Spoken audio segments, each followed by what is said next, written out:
ಮುಂಚೆ ಮತ್ತು ವಿಜಯೇಂದ್ರ ಬಂದ ಮೇಲೆ ಏನಾದರೂ ಡಿಫರೆನ್ಸ್ ಕಾಣಿಸುತ್ತಾ ಸರ್ ವ್ಯತ್ಯಾಸ?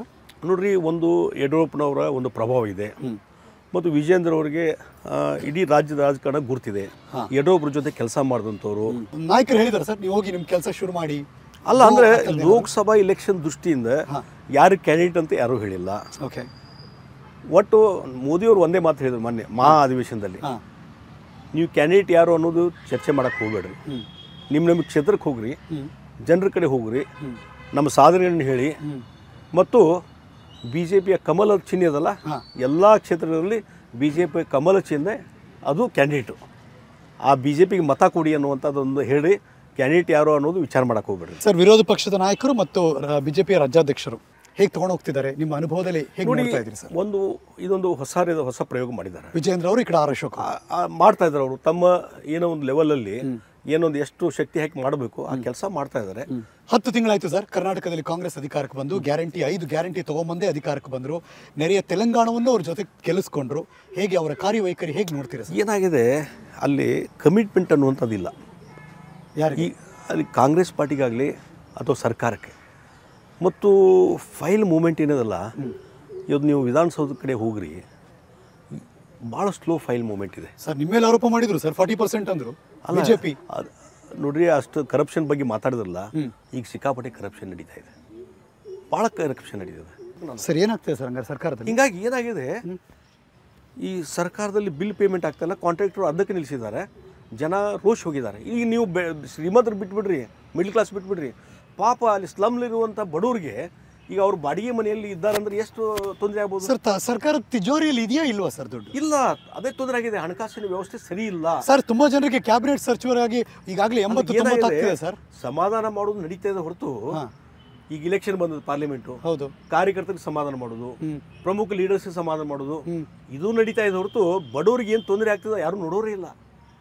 ಇವತ್ತು ವಿಧಾನಸೌಧದಲ್ಲಿ ಫೈಲ್ ಎಷ್ಟೆಷ್ಟು ಪೆಂಡಿಂಗ್ ಇದಾವೆ ಸ್ವಲ್ಪ ತೆಗೆದು ನೋಡಿಬಿಟ್ರೆ ಅದು ಗುರ್ತಾಗ್ತದೆ ಸರ್ಕಾರ ಹೆಂಗೆ ನಡೆದು ಅಂತೇಳಿ. ಎಲ್ಲ ಕಡೆ ಹೋಲ್ಡಿಂಗ್ಸ್ ಹಾಕಿದ್ದಾರೆ ಸರ್, ನಾವೇನು ನುಡಿದಿದ್ದೀವಿ ಅದೇ ಥರ ಅಲ್ಲಿ ಹೋಲ್ಡಿಂಗ್ಸ್ನಲ್ಲಿ ಮಾತ್ರ. ಅದು ವಿಧಾನಸೌಧಕ್ಕೆ ಹೋಗಿ ನೋಡಿದರೆ ಇಲ್ಲ, ಯಾವುದೂ ಕೆಲಸ ಆಗ್ತಾ ಇಲ್ಲ.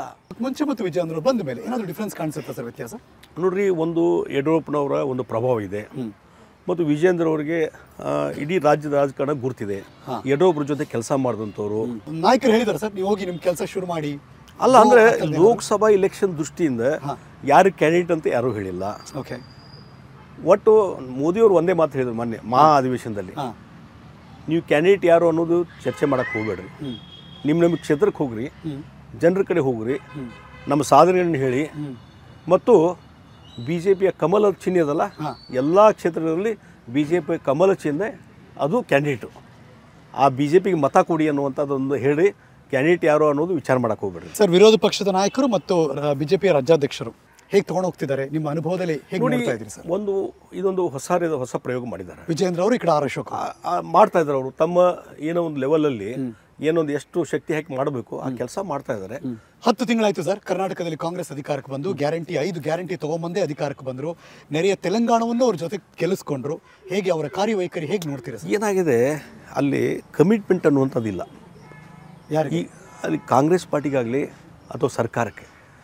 ಮತ್ತು ಫೈಲ್ ಮೂಮೆಂಟ್ ಏನದಲ್ಲ, ಇವತ್ತು ನೀವು ವಿಧಾನಸೌಧದ ಕಡೆ ಹೋಗ್ರಿ, ಭಾಳ ಸ್ಲೋ ಫೈಲ್ ಮೂಮೆಂಟ್ ಇದೆ ಸರ್. ನಿಮ್ಮ ಮೇಲೆ ಆರೋಪ ಮಾಡಿದ್ರು ಸರ್, 40% ಅಂದರು ಬಿಜೆಪಿ. ನೋಡ್ರಿ, ಅಷ್ಟು ಕರಪ್ಷನ್ ಬಗ್ಗೆ ಮಾತಾಡಿದ್ರಲ್ಲ, ಈಗ ಸಿಕ್ಕಾಪಟ್ಟೆ ಕರಪ್ಷನ್ ನಡೀತಾ ಇದೆ, ಭಾಳ ಕರಪ್ಷನ್ ನಡೀತದೆ ಸರ್. ಏನಾಗ್ತದೆ ಸರ್ ಹಂಗಾರೆ ಸರ್ಕಾರದಲ್ಲಿ? ಹಿಂಗಾಗಿ ಏನಾಗಿದೆ, ಈ ಸರ್ಕಾರದಲ್ಲಿ ಬಿಲ್ ಪೇಮೆಂಟ್ ಆಗ್ತಾಯಿಲ್ಲ, ಕಾಂಟ್ರಾಕ್ಟರು ಅದಕ್ಕೆ ನಿಲ್ಲಿಸಿದ್ದಾರೆ, ಜನ ರೋಷ್ ಹೋಗಿದ್ದಾರೆ. ಈಗ ನೀವು ಶ್ರೀಮಂತರು ಬಿಟ್ಬಿಡ್ರಿ, ಮಿಡ್ಲ್ ಕ್ಲಾಸ್ ಬಿಟ್ಬಿಡ್ರಿ, ಪಾಪ ಅಲ್ಲಿ ಸ್ಲಮ್ಲಿರುವಂಥ ಬಡವರಿಗೆ ಈಗ ಅವ್ರು ಬಾಡಿಗೆ ಮನೆಯಲ್ಲಿ ಇದ್ದಾರಂದ್ರೆ ಎಷ್ಟು ತೊಂದರೆ ಆಗ್ಬೋದು ಸರ್? ಸರ್ಕಾರದ ತಿಜೋರಿಯಲ್ಲಿ ಇದೆಯಾ ಇಲ್ವಾ ಸರ್ ದುಡ್ಡು? ಇಲ್ಲ, ಅದೇ ತೊಂದರೆ ಆಗಿದೆ, ಹಣಕಾಸಿನ ವ್ಯವಸ್ಥೆ ಸರಿ ಇಲ್ಲ ಸರ್. ತುಂಬಾ ಜನರಿಗೆ ಕ್ಯಾಬಿನೆಟ್ ಸಚಿವರಾಗಿ ಈಗಾಗಲೇ 80-90 ಆಗ್ತಿದೆ ಸರ್. ಸಮಾಧಾನ ಮಾಡೋದು ನಡೀತಾ ಇದೆ ಹೊರತು, ಈಗ ಇಲೆಕ್ಷನ್ ಬಂದದ್ದು ಪಾರ್ಲಿಮೆಂಟು, ಹೌದು, ಕಾರ್ಯಕರ್ತರಿಗೆ ಸಮಾಧಾನ ಮಾಡೋದು, ಪ್ರಮುಖ ಲೀಡರ್ಸ್ಗೆ ಸಮಾಧಾನ ಮಾಡೋದು, ಇದು ನಡೀತಾ ಇದೆ ಹೊರತು ಬಡವರಿಗೆ ಏನು ತೊಂದರೆ ಆಗ್ತದೆ ಯಾರು ನೋಡೋರೇ ಇಲ್ಲ. ಇವತ್ತು ವಿಧಾನಸೌಧದಲ್ಲಿ ಫೈಲ್ ಎಷ್ಟೆಷ್ಟು ಪೆಂಡಿಂಗ್ ಇದಾವೆ ಸ್ವಲ್ಪ ತೆಗೆದು ನೋಡಿಬಿಟ್ರೆ ಅದು ಗುರ್ತಾಗ್ತದೆ ಸರ್ಕಾರ ಹೆಂಗೆ ನಡೆದು ಅಂತೇಳಿ.